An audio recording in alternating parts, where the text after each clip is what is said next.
Got old uniforms? Wreaths by Nicole P. has the solution. Nicole, a veteran, handcrafts unique wreaths from military uniforms, a perfect tribute for your loved one's service. Commemorate special moments with personalized wreaths crafted by Nicole. No uniform, no problem. Wreaths by Nicole P. has every fatigue print ready for your custom creation. Explore wreath options at www.wreathsbynicoleP.com or message Nicole directly on Facebook. Wreaths by Nicole P. Preserving memories one wreath at a time. Honor the past, celebrate the present. Welcome to Your Story Doesn't End Here, the mental health podcast of military and veterans who refuse to be silenced. I'm your host, Rachel, and my mission with this podcast is to be a voice for those who don't have a voice, bring awareness to mental health issues, provide value and solutions, and to change the culture when it comes to mental health within the DoD organizations.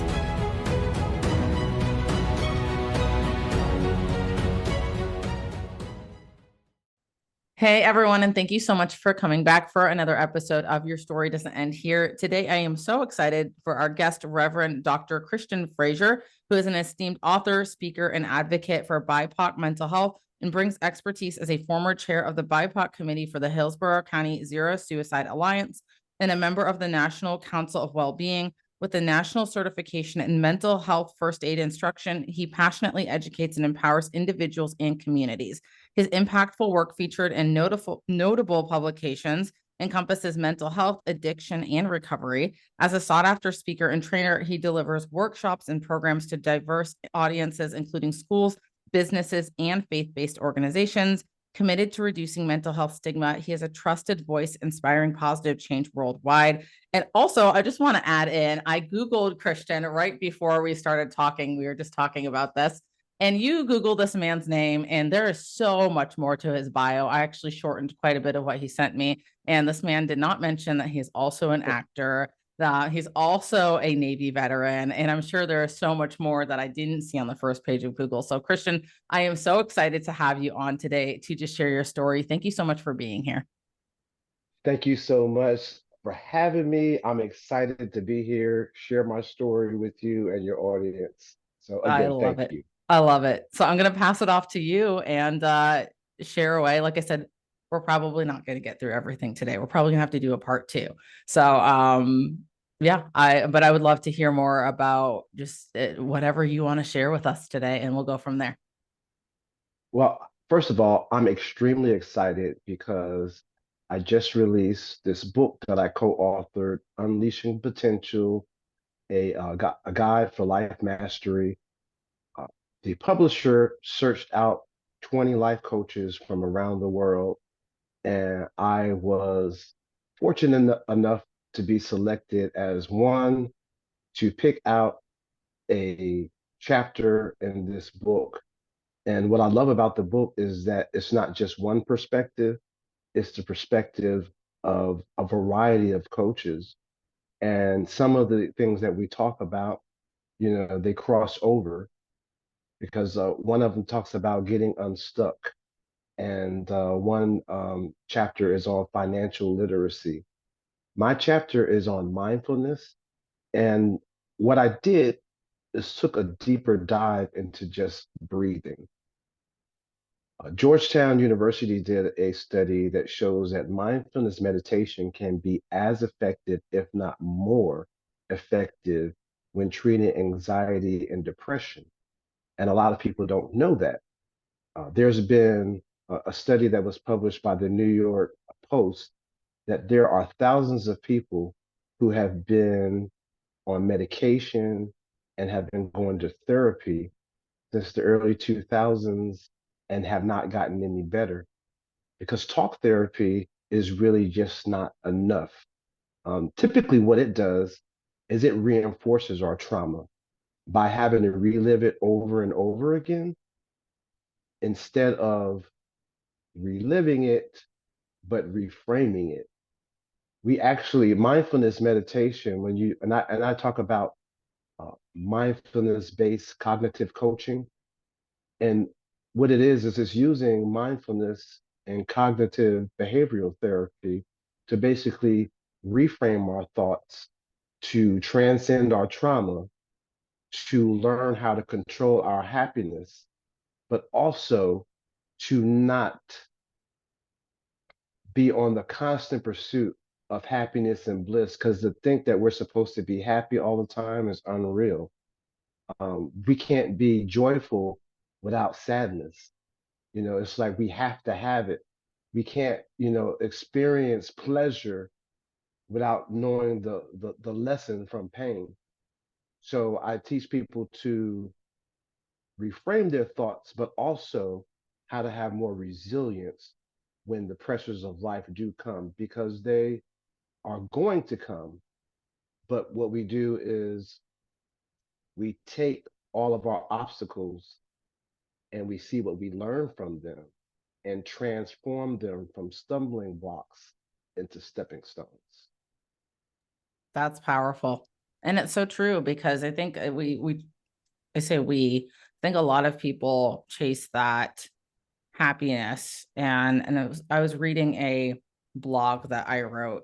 I think it was like a private personal thing back in like 2013, when I was in a really low place in my life.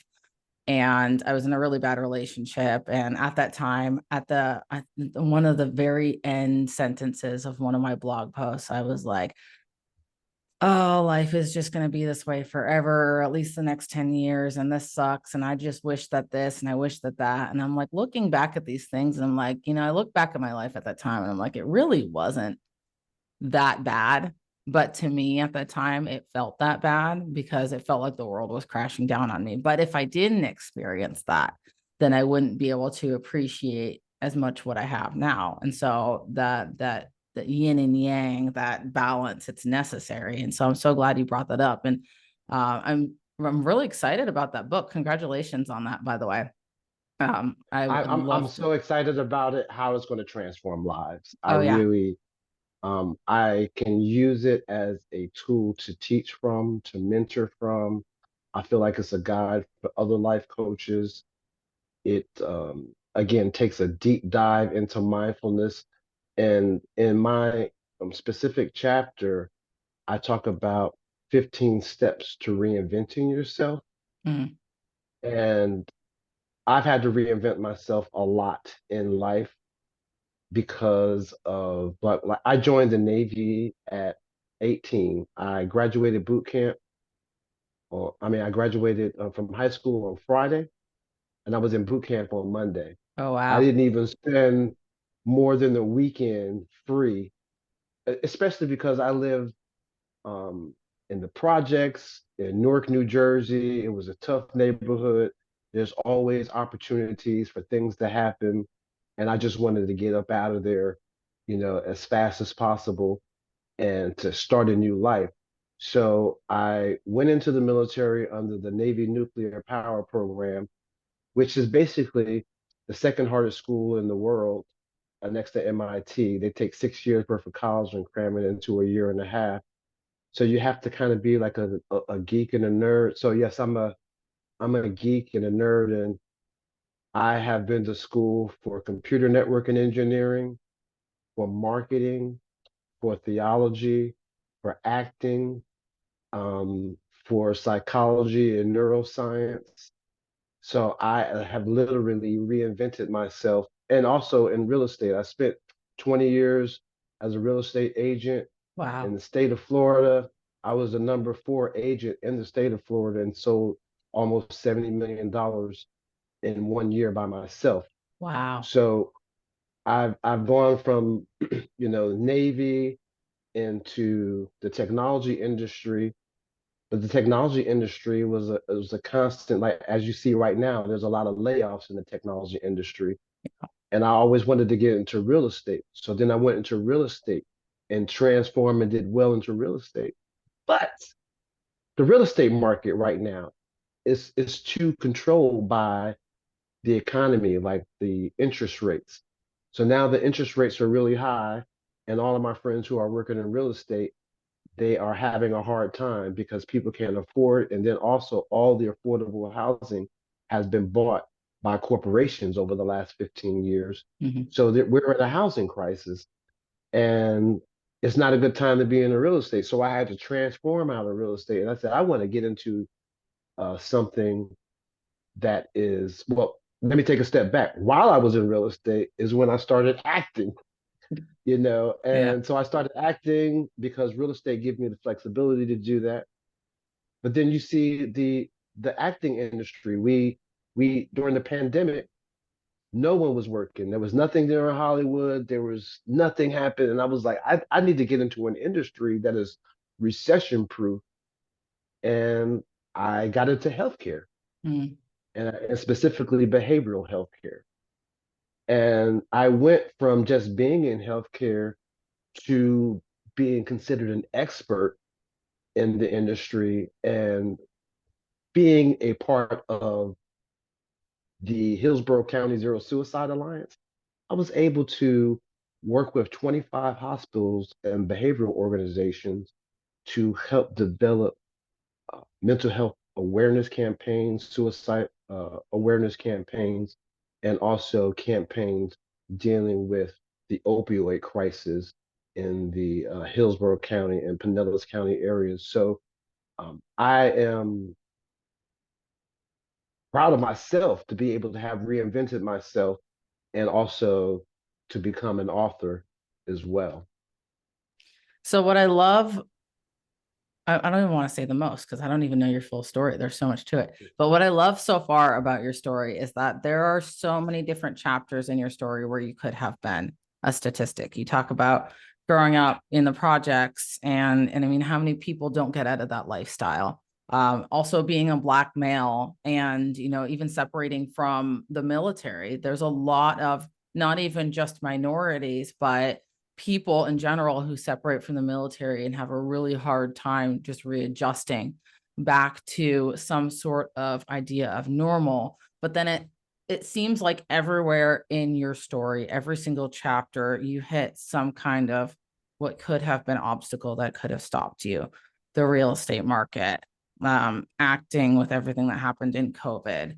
Yeah, realistically, just the way you grew up in general could have been an excuse. And so I'm really curious, A, what kept you going through everything? And then B, was it easy for you to consistently reinvent yourself, or was that a challenge? It was definitely not easy, and there was a downside to it. There was a time where I felt like I lost I lost a lot of things. Like I lost my house. We were in foreclosure. I lost the cars because of the downturn in the real estate market. It wasn't just me. I know, like I had clients who were worth millions of dollars, and all of a sudden I heard that they were working retail at Home Depot, and a lot of people lost their fortunes and everything.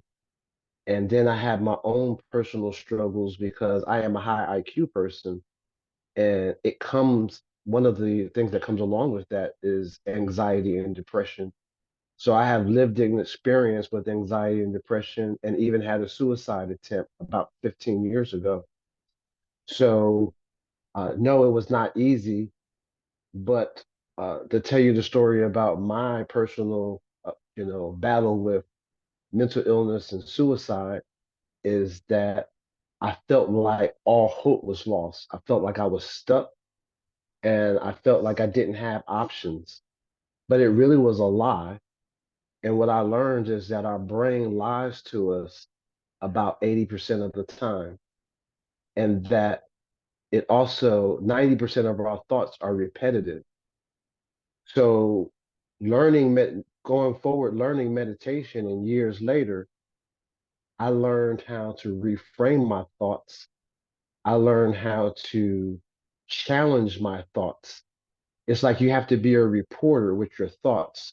Whenever your thoughts are speaking to you have to say, well, what evidence do you have? Because typically the thoughts that we have, the negative self-talk in our head, is something that has either been planted by our surrounding, the people that we hang around, our environment, or someone else, or an external source.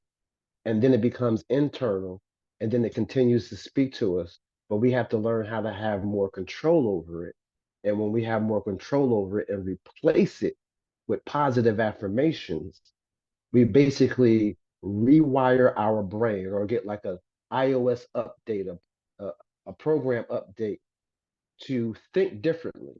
Mm, Because as humans, we are hardwired to think in fight or flight or in trauma, and we really have to fight for our happiness.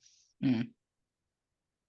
That's so powerful. And it's so, so incredibly true. Self-talk matters so much. I think that there's kind of this like woo-woo idea of affirmations, and not everyone thinks that they work. And usually if someone who is in the middle of crisis is told, oh, just say positive things about it, like there's obviously more pieces to the puzzle than That's the just wrong time. saying That's the wrong time to say that. right.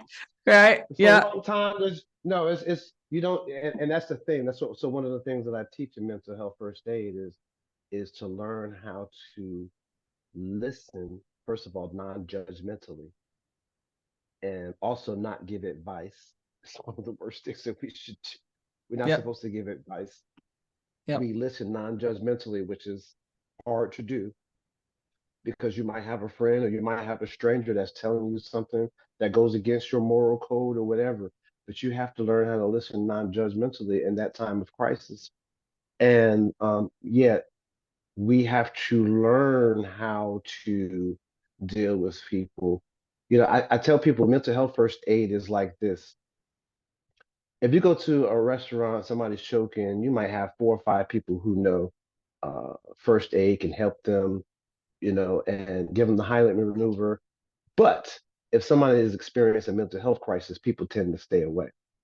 And what we're trying to do as the National Council of WellBeing, we've trained 3 million people in the United States in mental health first aid. Our goal is to train 1 in 4. We know 1 in 15, I'm sorry. We know that the efficacy of the program works. We have research studies that shows, and in the state of Florida, if you work for the school system, 80% of the employees in the school system have to be certified in youth mental health first aid. It's being deployed across the country, some colleges. It's being deployed in some high schools. There's youth mental health. There's teen mental health first aid because teens will typically tell their friends about problems before they tell their parents.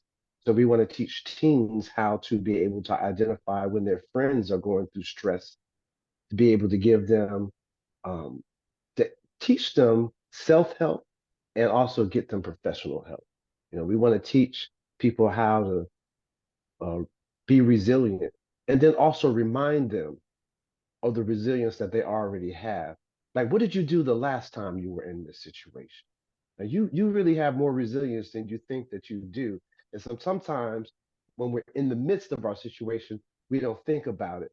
So we come along and we remind, our loved ones, our friends, our families, our coworkers about the resilience that they already have built in.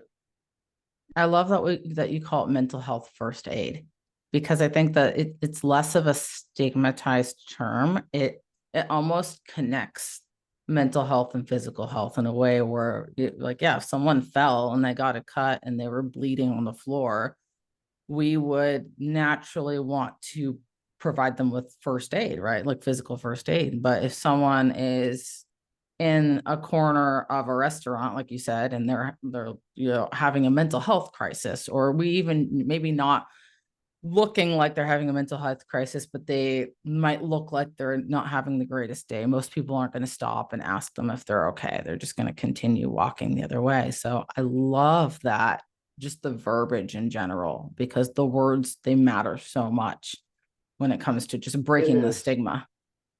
And during the class, we teach different terminology about breaking the stigma because we want to reduce the stigma in our communities because we do. I'm talking to a lot of Black males that are saying, I'm just finding out that it's okay to be vulnerable and communicate because we're not taught to be vulnerable and communicate from an early age. Typically, 4 or 5 years old. It's like, shut up all that crying Mhm. and straighten up. And so we're taught that as it's not masculine to be vulnerable. So a lot of men think, okay, then I'm not going to be vulnerable because that's not masculine. And a lot of men are just finding out. I've talked to 3 Black men in the last 3 months that have told me the same thing. And they're in their 30s and 40s, and they're telling me, I'm just finding out it's okay to be vulnerable. So we have a mission and a charge because it's hard to maintain relationships and have healthy relationships if we have men with mental health issues and also not feeling that it's okay to be vulnerable. But then also we have this other thing on the other side with women where we say women, when they're trying to be a strong Black woman or a strong woman, it doesn't give you the room to be vulnerable. So we have to change a lot of the terminology that we use because in order for us to survive, we have to learn how to be vulnerable with each other and how to be authentic with each other so that we can really truly help each other and not in this fake society that social media has created. What was helpful for you when you were going through your crises, the several times in life that you said that you've struggled, or even maybe today have those moments where you struggle with anxiety, depression, and you mentioned a suicide attempt at one point. So what brought you up from that? What really helped me through it all is my faith in God. And it's weird because I'm kind of like a science nerd. And typically, people who believe in science don't believe in faith. But what I have learned is science and faith do not oppose each other. They're really more like twins, and they really complement each other. Modern science is actually starting to find out. Like there was an article that I saw about a year ago from Psychology Today, and it says, you know what? The church was right.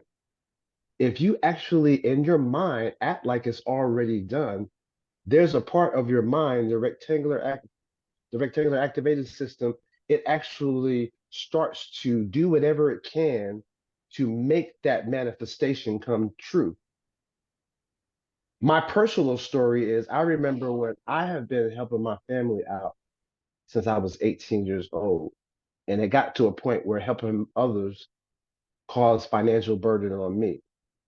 So I had my credit wasn't bad. I went to go buy a car, and I went to the car dealership, and the car salesman came back.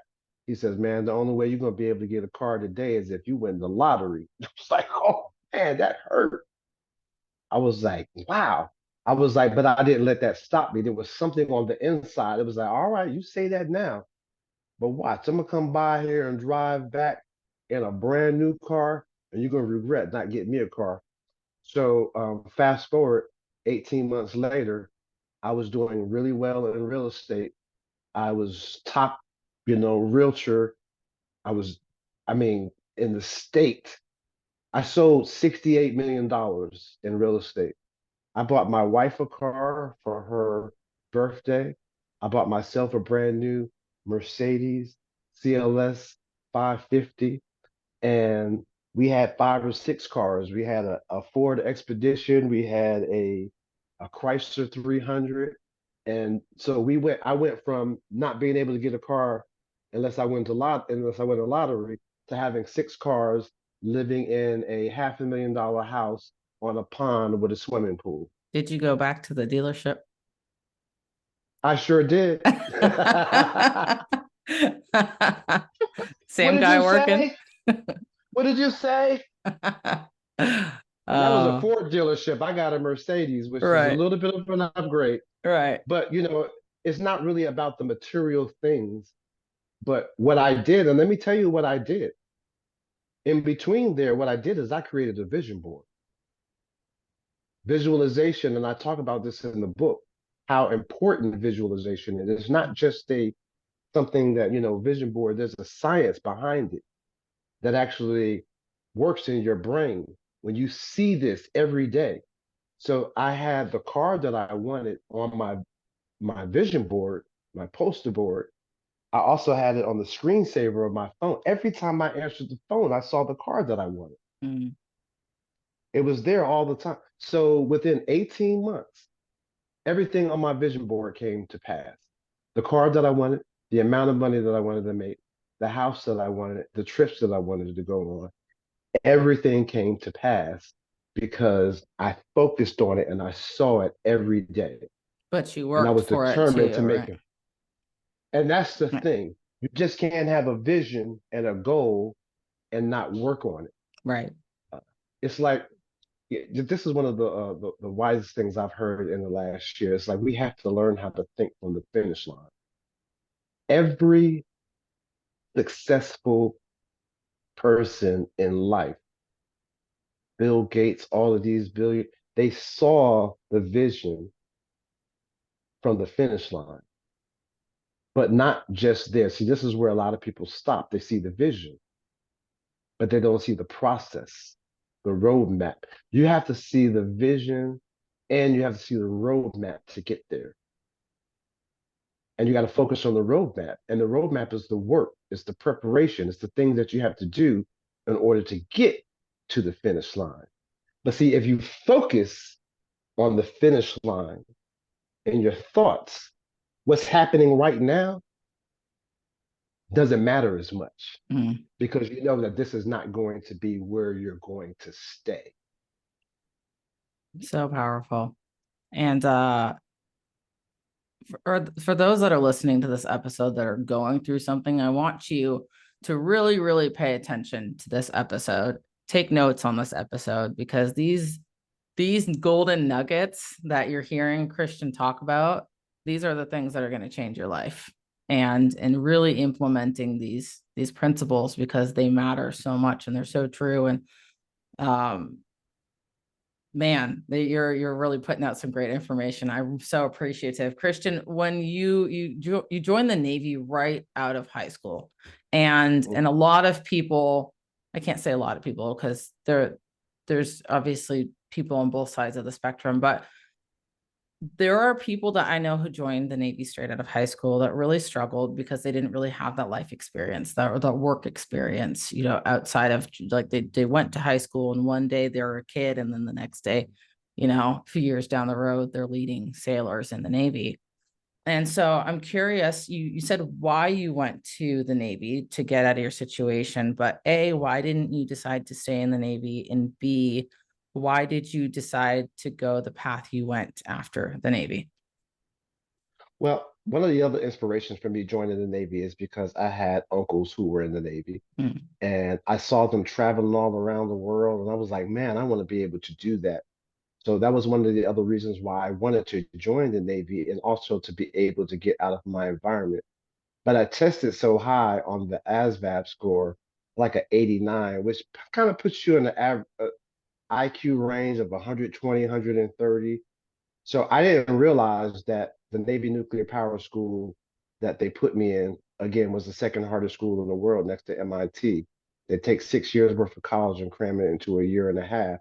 So as somebody who grew up in the projects and had hand-me-down books, I always was an honor roll student, but I didn't really know that I was as gifted Mm. as I was. And I also didn't know like having 120 plus IQ means that you can actually do anything.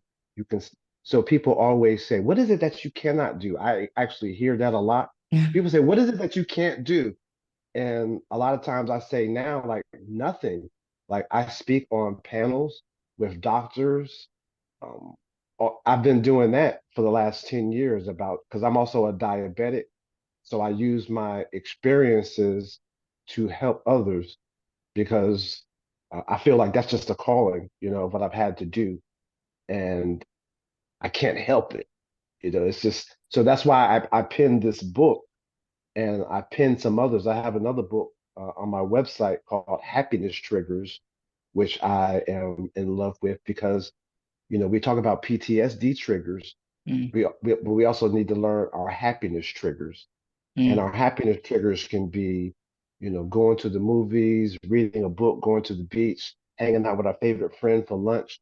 But we have to learn these things that pull us up out of our ruts so that we don't stay there too long, because staying there too long is what actually causes us a lot of damage. It's a natural emotion to get angry and upset when something happens. But our brains tend to ruminate our thoughts and keep us there way too long. And that is when it becomes unhealthy. So we have to learn our happiness triggers.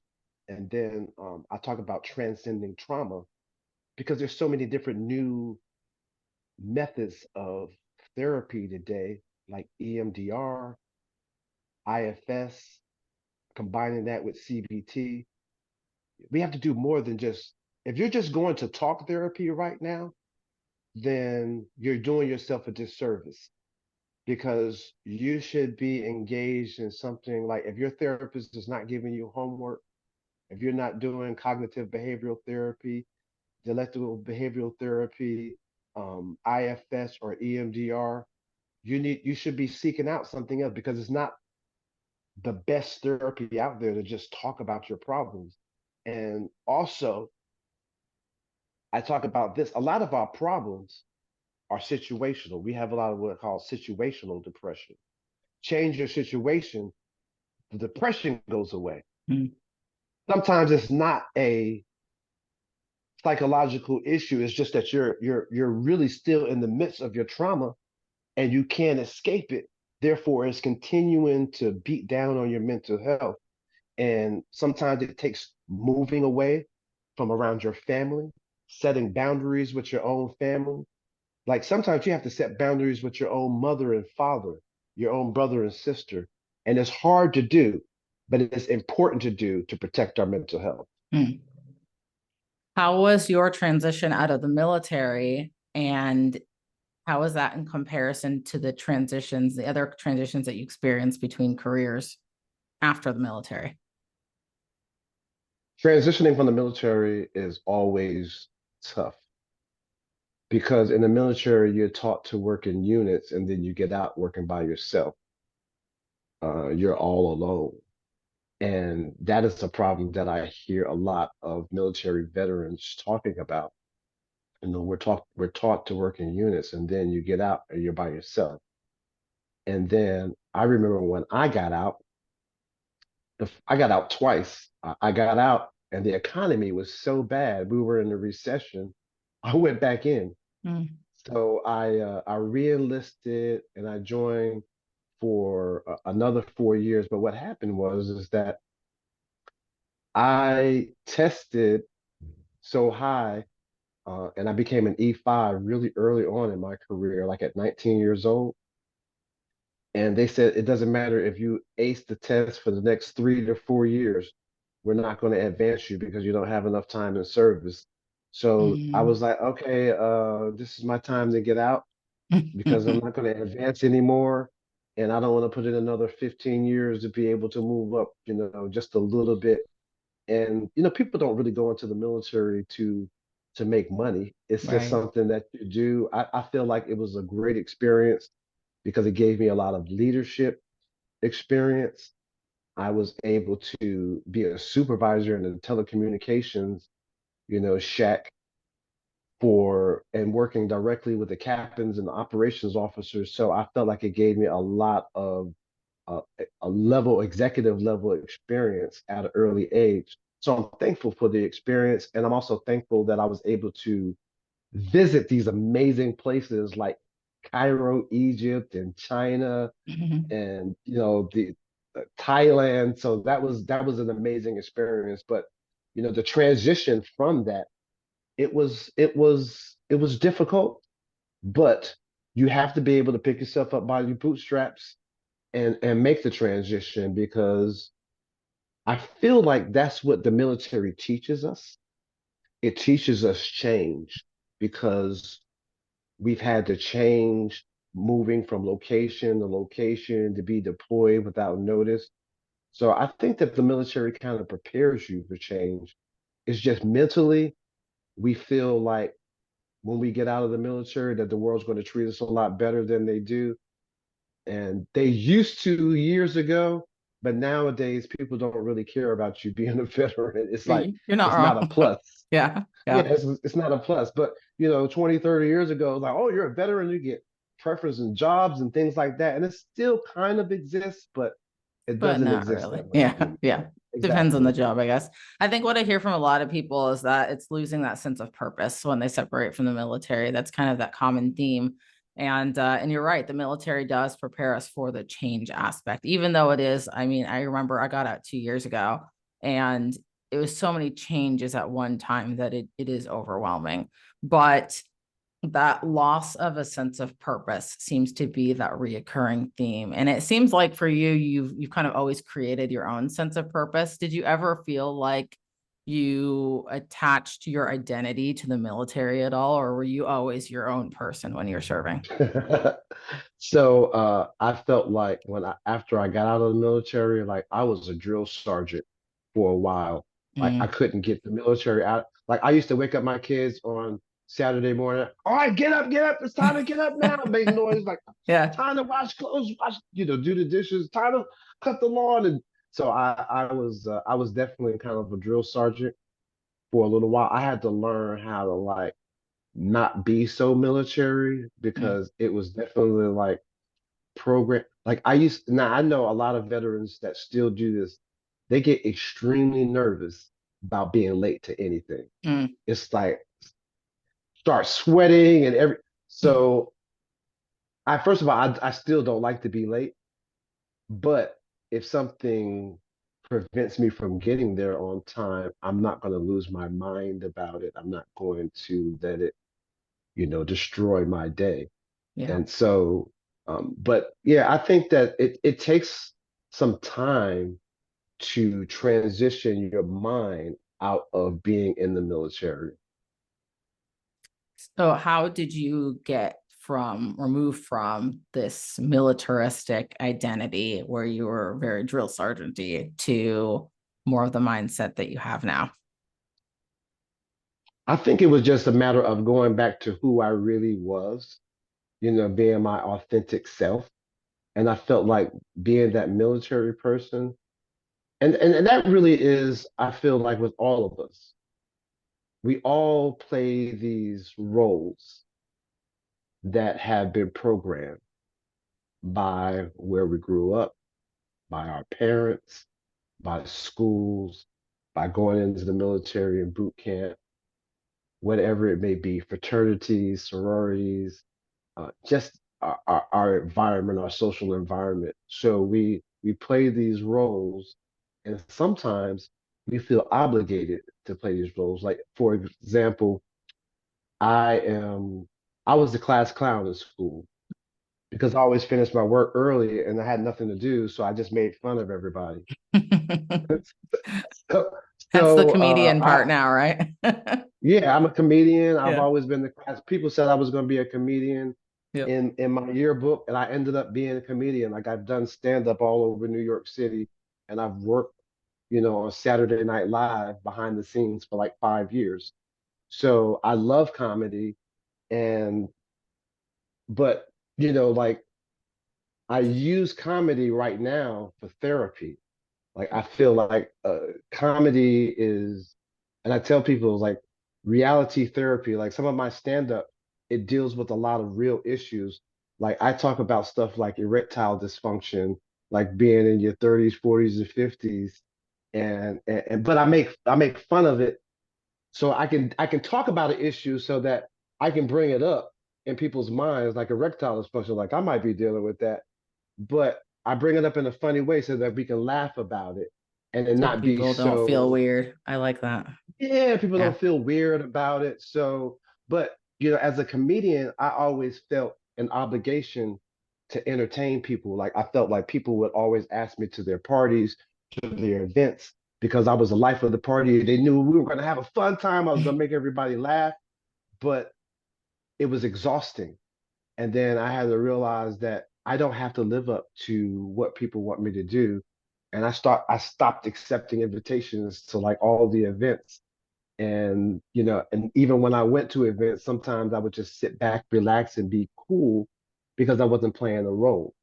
But again, a lot of us play all of these different roles because we're programmed or we feel societal pressures to play roles or to be a certain person. And we have to realize that we don't have to be what everybody wants us to be. You could be who you want to be, and that's it. Mm. So many powerful things you're saying. As you're talking through your story and you're sharing all your different life experiences, I can't help but to think you've been around so many people.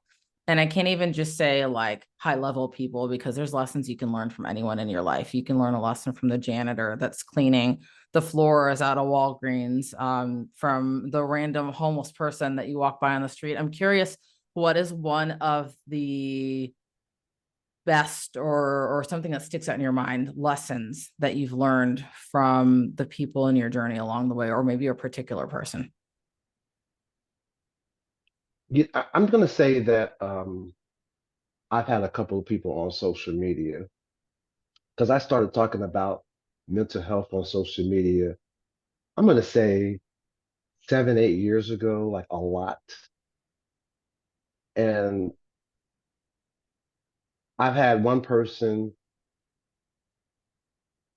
that said that he was going to bed with a gun and he was about to commit suicide, but he heard one of the talks and didn't do it. And actually, then he flew all the way to Atlanta to take me out to lunch to thank me. Mhm. And then there was another person who said, I have been walking in the fog for 12 years. But you start talking about mental health, and I went to the doctor and I started. So now, like my brain, I feel so much clearer, like my thoughts are clearer. So it's not a conversation that I know that is going to be viral on the internet because it's a conversation that a lot of people want to avoid. But I know that even if I reach one or two people, persons at a time, it's worth it.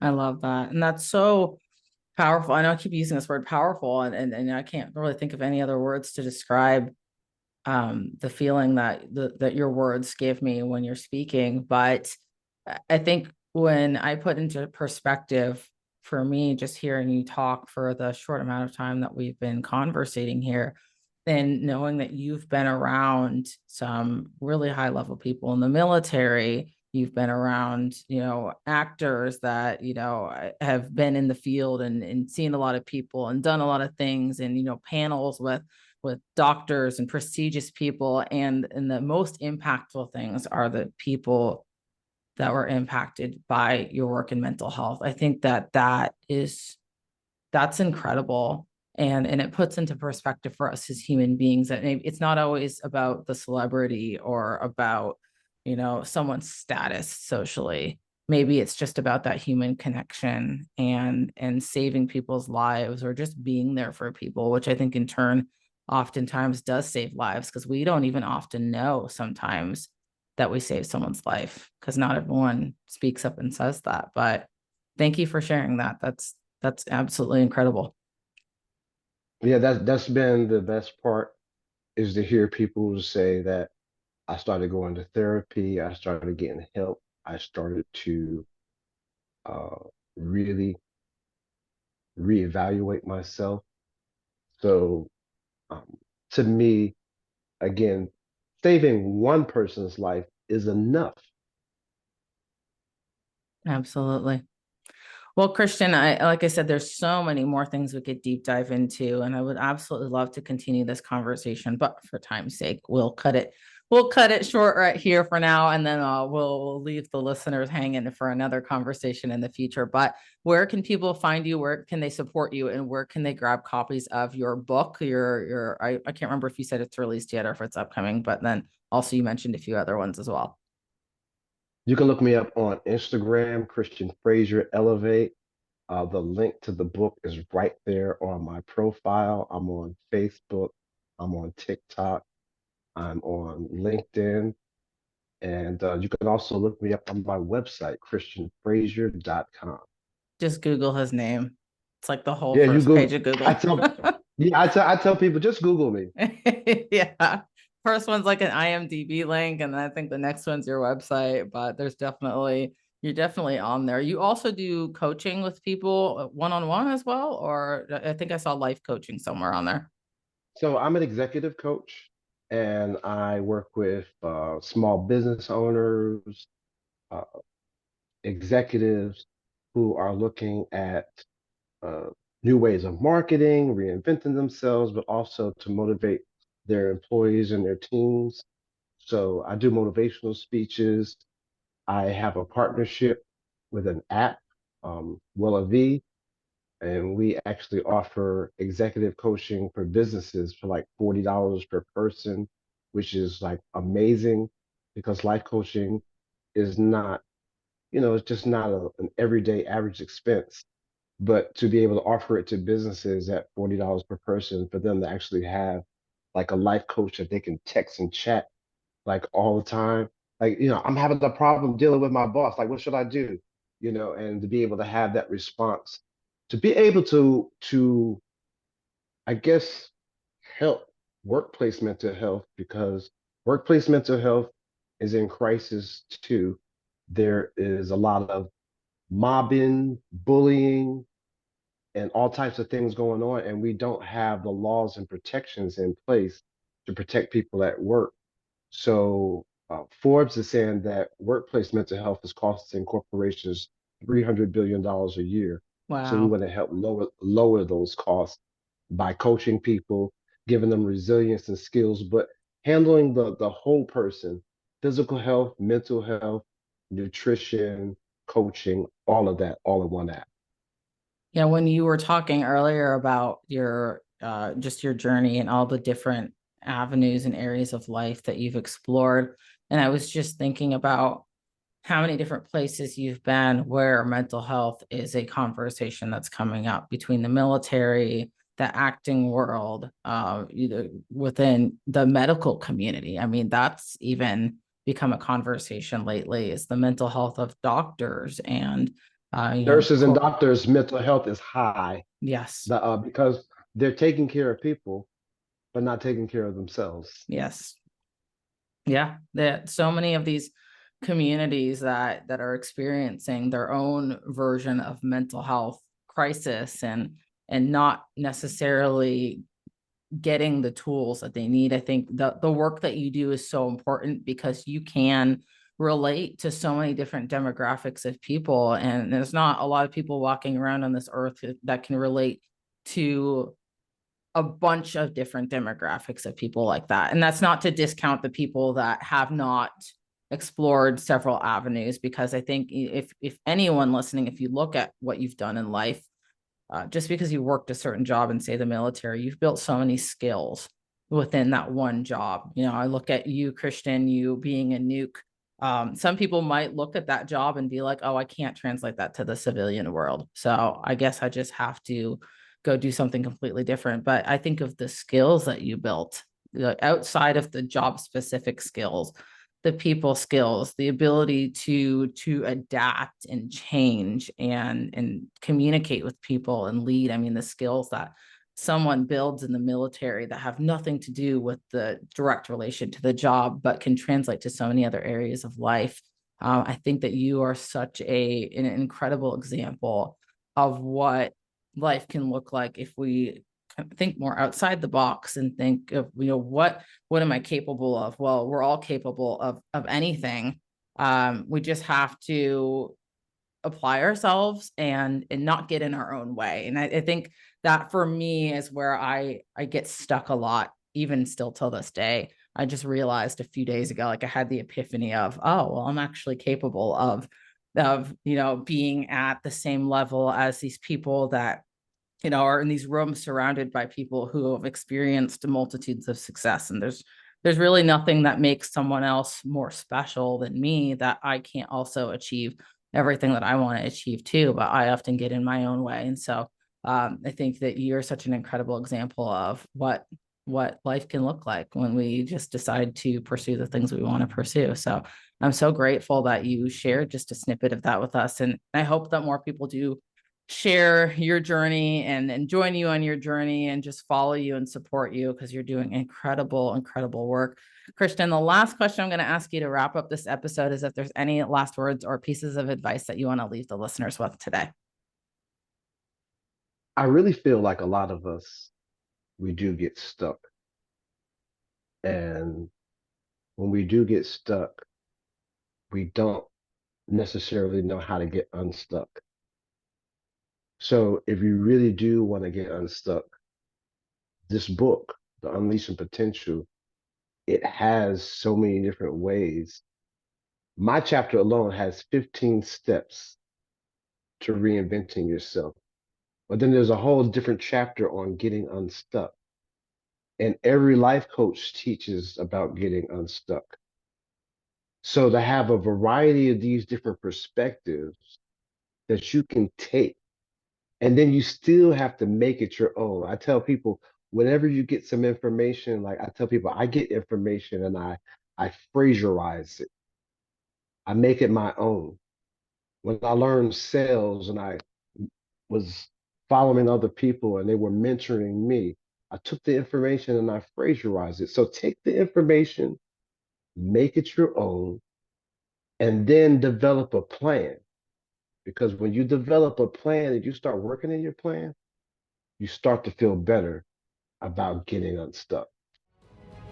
Thank you for taking the time to listen in today. With your support, we are able to increase awareness of the mental health issues affecting service members and veterans today, with the goal of creating positive change. If you got value from this episode, please take 30 seconds to subscribe and share this episode within your own network. Until next time, remember, your story matters, your mental health matters, and your story doesn't end here.